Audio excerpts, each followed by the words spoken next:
तर रामकृष्ण हरी मित्रांनो, स्वागत आहे आजच्या या ब्लॉगमध्ये.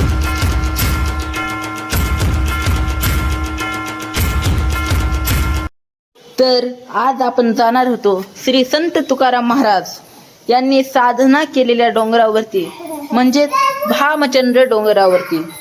तर या ठिकाणी आज आपण आलेले आहोत आणि या ठिकाणी आल्यानंतर इथे व्यायामासाठी खूप छान अशी सोय केलेली आहे. आणि या ठिकाणी आल्या आल्या माझा भाऊ व्यायाम करू लागला. तर आम्ही आता जात आहोत डोंगरावरती. तर इथे तुकाराम महाराजांनी साधना केली होती आणि हा डोंगर प्रत्येकाने पाहिलाच पाहिजे असा खूप सुंदर असा डोंगर आहे. आणि या डोंगरावरती आल्यानंतर रामचंद्र भगवान म्हणजेच महादेवाचं मंदिर आहे आणि इथे आम्ही दर्शन करून बाहेर आलो आणि पाणी पिण्यासाठी थांबलो. खूपच छान असा डोंगर आहे आणि या डोंगरावरती साधू संत महात्मे साधना करण्यासाठी येतात.